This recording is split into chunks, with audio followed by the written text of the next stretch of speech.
Patrímio, para você, onde nasceu a filosofia? Bom, meus amigos, minhas amigas, esse vai ser o tema do vídeo de hoje.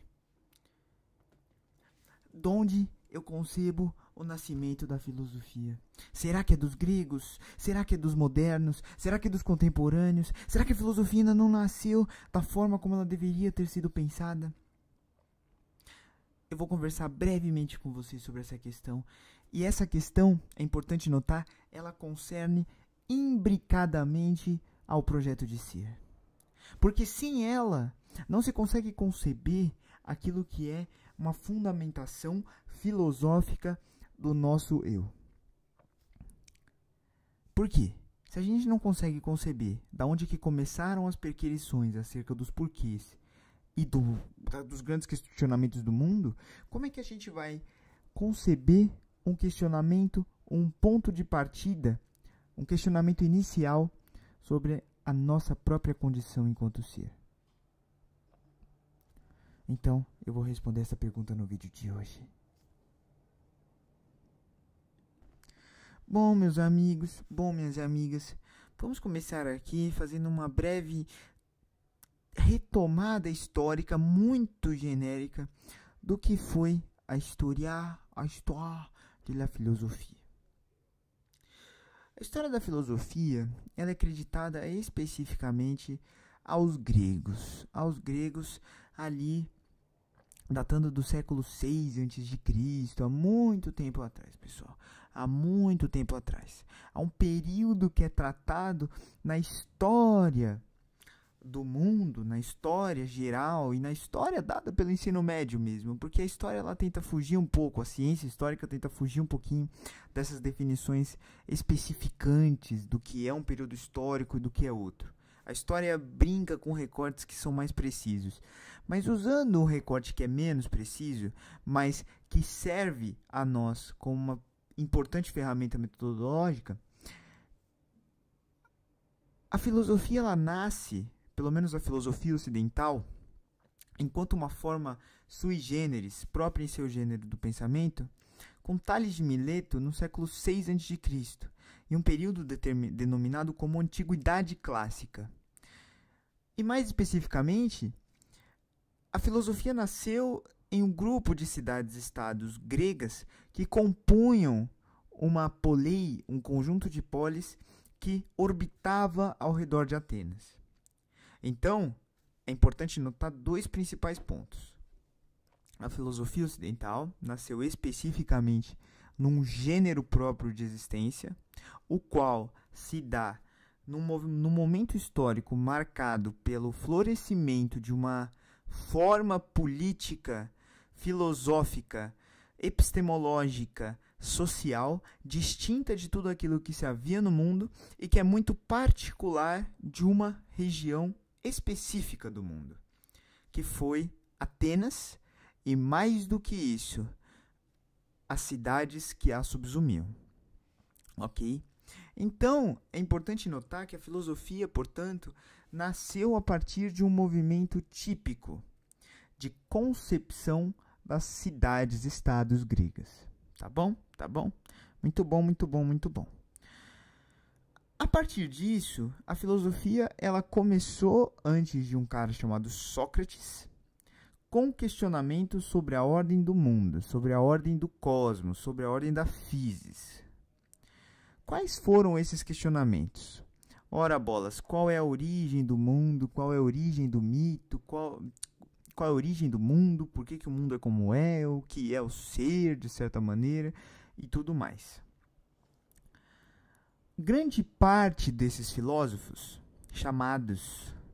Assim, a filosofia, assim como a história, também faz os seus recortes, mas que a gente pode denominar como filósofos pré-socráticos, eles apresentavam como principal característica uma codependência narrativa e explicativa, tão logo, de procurar uma codependência narrativa na procura de explicações acerca do fundamento do cosmos. Então, se perguntava muito qual é o elemento primitivo, qual é a arqué que define a forma como o mundo é concebido. Tales disse que é a água, depois Heráclito disse que é o fogo, depois Parmênides, a ele foi atribuído por Nietzsche, que era o gelo, por exemplo, ou que era uma forma mais sólida, rochas, minérios, enfim. Queria-se observar que existia, queria-se procurar se existia um elemento primordial, se existia um fundamento nessa ordem do mundo. E a partir dessa observância de que existia um fundamento nessa ordem do mundo, a gente poderia também verificar que, de certa maneira, o mundo deveria ser explicado por alguma coisa que a ele pertence, tá? E aí, com Sócrates, que é mesmerizado, que é tornado vivo na figura de Platão, tem-se uma inversão desse polo de valores. Passou-se a não querer explicar mais aquilo que é a physis, aquilo que é a ordem natural do mundo, e quis-se explicar o que é o homem e quais são os seus problemas. Por quê? Se o homem não consegue sequer explicar-se, como haveria ele de ter a capacidade de explicar o mundo, de explicar a ordem como o mundo é formado e como o mundo é construído, enfim. Então, é nesse sentido que la philosophie, ela foi constituída no movimento socrático, que a gente pode denominar, tá? E a partir de Sócrates, a gente vai ter ali diversos outros filósofos que seguiram uma tradição idealista platônica, porque Sócrates via na explicação do homem, de certa maneira, tornada viva pelo Platão, que haveria uma dualidade entre a alma e o corpo, um dualismo, e a partir desse dualismo entre alma e corpo, a gente poderia conceber duas formas distintas de existência. O mundo dos homens, né? E o mundo das ideias. O mundo dos homens seria esse mundo imperfeito, esse mundo transitório, esse mundo marcado pelo devir, como Heráclito bem coloca. E o mundo das ideias seria um mundo marcado pelo fixismo, pela rigidez, como Parmênides coloca depois. Não é meu intuito entrar aqui na história de los Philosophies. Não é meu intuito aqui procurar explicar como a filosofia grega, em cada um dos seus pontos particulares, foi se desenvolvendo. Não é meu intuito aqui, pessoal. Não é meu intuito aqui, não é meu intuito aqui. Não é meu intuito aqui, não é meu intuito aqui. O meu intuito aqui é o único. Tentar retomar para vocês quais foram os movimentos analíticos que envolveram esse conhecimento. Mas voltando onde a gente estava, a partir desse movimento platônico de perquisição e observação do ser, a gente tem um movimento posterior que é muito grande, que é chamado do movimento aristotélico, que é marcado especificamente por uma exposição que é chamada de exposição descritivista e analítica do mundo. O Aristóteles ele partia de princípios que eram princípios dedutivos, de certa maneira, e que são defendidos num conjunto de obras dele chamado Organum, ou melhor, que foram traduzidos aqui como lógica e tudo mais. Mas a partir desses princípios dedutivos, dessa forma de construir pensamentos, Aristóteles vai decupando a ordem do mundo, ou seja, extraindo da ordem do mundo fundamentos que são partidos de uma análise pormenorizada do mesmo. Então ele observa o mundo, ele gera uma série de hipóteses, etc. E Aristóteles se postula como eu posso dizer assim, o começo de várias áreas do conhecimento. Um exemplo disso é a própria anatomia, pessoal. A própria zoologia. E etc, etc. Então, se a gente for parar para ver, se a gente for parar para conceituar e pensar, existe muito fortemente na história da filosofia grega uma busca fundamental por essa ordem do ser e do conhecimento. Tá?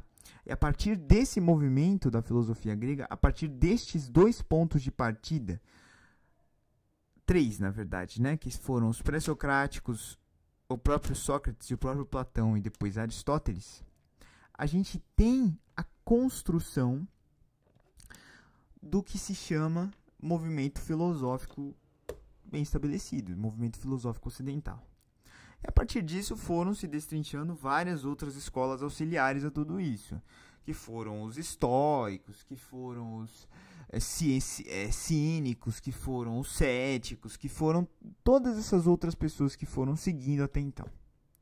Até que de repente apareceram um grupo de filósofos chamados padres da igreja, que tentavam articular o pensamento racional, que se diz que é esse pensamento filosófico, com aquilo que seria a revelação divina e tudo mais, dada pelo cristianismo. Por quê? Porque se antes a busca da filosofia nos gregos era, apesar de apresentar seus elementos divinos, tornar o mundo menos divinizado e tornar o mundo mais explicável por homens, o que faz parte de um movimento extremamente humanista de concepção do mundo, agora, com a filosofia, com esses padres da igreja, a gente vai ter aqui a construção de um movimento filosófico baseado novamente naquilo que é uma deidade, uma divindade. Certinho, certinho? Muito bom. E a partir disso, eu acredito, houve uma busca muito forte por tentar, como eu posso dizer, por tentar trazer a verdade cristológica, a verdade cristocêntrica para aquilo que é a ordem fundamental da explicação racional, tá bom? Mas isso acabou não dando muito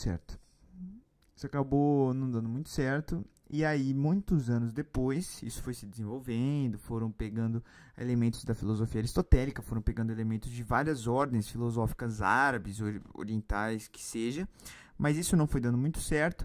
E aí apareceu um movimento de ruptura, que é muito dado na história da filosofia, que é o movimento reidealista, né, entre aspas, né, porque a gente tinha um movimento idealista no Platão, depois esse movimento idealista sumiu com os transcendentalistas, aqueles que explicavam a ordem do mundo por meio dessa verdade revelada, e aí esse movimento idealista retomou posse novamente. Com quem? Com Descartes, tá? Com Descartes. E a partir do Descartes a gente vai ter ali uma nova concepção do que é a ideia. E mais especificamente, a gente vai ter uma nova concepção do que é o conhecimento.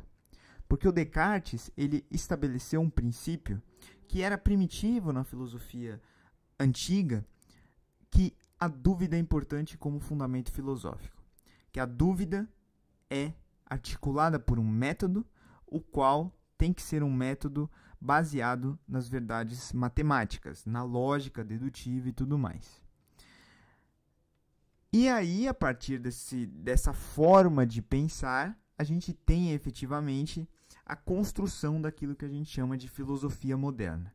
E aí a filosofia moderna vai se distanciando, né? Porque depois a gente vai ter os idealistas críticos, que é o Kant, o Hegel, enfim, até mesmo Fichte, o idealismo alemão e etc. Aí a gente vai ter os empiristas, Locke, de certa maneira, David Hume. Juntamente com eles a gente vai ter também Malebranche, etc. Aí a gente vai ter umas sínteses que aparecem no meio do caminho, Leibniz, etc. Enfim, tudo isso acontece. Mas com o idealismo veio também uma preocupação de que a filosofia não se importa com a ordem do mundo. Por quê? Porque juntamente com o idealismo acabou vindo a ciência. E juntamente com a ciência veio o florescimento de uma nova ordem social. De uma nova ordem social que não queria se basear mais numa visão divina de mundo. Numa nova ordem social que queria explicar o mundo de forma pragmática e desarticulada daquela forma divina que acabou se alastrando na Idade Moderna e que veio especificamente da Idade Média e que defendia também o status daquilo que era a Igreja Católica. E aí, o que se tem é, claramente, um movimento de ruptura. movimento de ruptura, esse que acabou culminando num processo chamado Revolução Francesa, que marca, assim, nos livros de história do ensino médio, que eu estou usando aqui como referência, o movimento de transição entre a Idade Média, entre a Idade Moderna e a Idade Contemporânea, tá bom? Bom, e aí a filosofia contemporânea, ela se baseia muito nessa, como eu posso dizer, nesse achincalhe, nessa jogada de lado desse movimento que é puramente pautado numa lógica dedutiva, que veio do cartesianismo, e ela coloca como luz alguns problemas que são de ordem social. Então Hegel, que entra nesse meio termo ali, ele tenta trazer à crítica kantiana algo de histórico com a fenomenologia do espírito. A mesma coisa acontece, de certa maneira, quando a gente vai observar outros filósofos que precederam Hegel e que vieram do hegelianismo, que foram, por exemplo, os hegelianos de esquerda, que culminaram em um outro movimento filosófico que foi o marxismo. Tá? E aí a contemporaneidade acaba passando, de certa maneira, por uma fase conturbada. Por quê? Porque junto com aquilo que é o florescimento das ciências e, de certa maneira, o florescimento dos movimentos sociais, que é justamente a concatenação desses dois movimentos, de um iluminismo que veio trazendo a ordem cartesiana, de uma crítica a esse iluminismo que vem trazendo uma ordem crítica social, e aí floresce-se uma nova ordem de mundo, que é uma ordem, de certa maneira, capitalista de produção, extremamente dogmatizada, cientificista, empiricista, etc, etc, e tudo aquilo que a gente já determina e já conhece. É nesse movimento que nascem as ciências sociais, é nesse movimento que nasce o positivismo propriamente dito, e etc. E aí, o que acontece? Aí a filosofia começa a se defrontar não mais com os problemas das ideias e começa a se defrontar com alguns problemas que envolvem a psique do homem, que foi sendo defenestrada ao longo desse processo de construção social que se deu depois da Revolução Francesa. Então, pessoal, e aí a filosofia está dentro desse status, tá? Atualmente, dizendo, depois, assim, foi grande parte ali da filosofia contemporânea, foi praticamente isso, existencialismo, fenomenologia, foi praticamente isso daí. E depois desse movimento, quando esse movimento foi caducando, apareceram os pós-modernos, os que eu chamaria de, entre aspas, pós-contemporâneos, que foram um grupo de filósofos que começou a criticar as ordens sociais, mas numa ordem mais profunda, que começaram a criticar a forma como as ideias foram sendo construídas ao longo da história. Tá? Então, esse daqui foi um apanhado geral do que é a totalidade da história da filosofia. E onde que eu quero chegar com isso, tá? Onde que eu quero chegar com isso? Aonde eu quero chegar com isso, pessoal? Onde eu quero chegar com isso é especificamente na pergunta que me trouxe esse vídeo. Aonde eu acho que começou a filosofia? Não. Eu não acho que a filosofia começou com Sócrates. E não. Eu não acho que a filosofia começou com Tales e nem com os fisicistas, fisicalistas, que seja. Eu não acho que a filosofia começou na Grécia enquanto forma de pensamento. Eu acho que a filosofia ela começou com Descartes. René Descartes. Por que a filosofia começou com René Descartes? Porque, na minha concepção, quando se alinha um método específico a um conjunto de pensamentos e se aplica esse método à totalidade dos pensamentos, construindo uma arquitetura lógica, é aí que se tem filosofia. A filosofia dos gregos, de certa maneira, ela acaba sendo uma postura filosófica, mas ela não é propriamente a filosofia. Porque a filosofia é uma exposição sistemática. E o que Descartes criou foi um sistema de pensamento. Esse que é o grande ponto. Se Euclides criou na matemática um sistema de pensamento com seus elementos, foi exatamente o que Descartes fez, essa foi a proposta cartesiana, com a filosofia e com essa ordem específica de pensar o mundo, tá?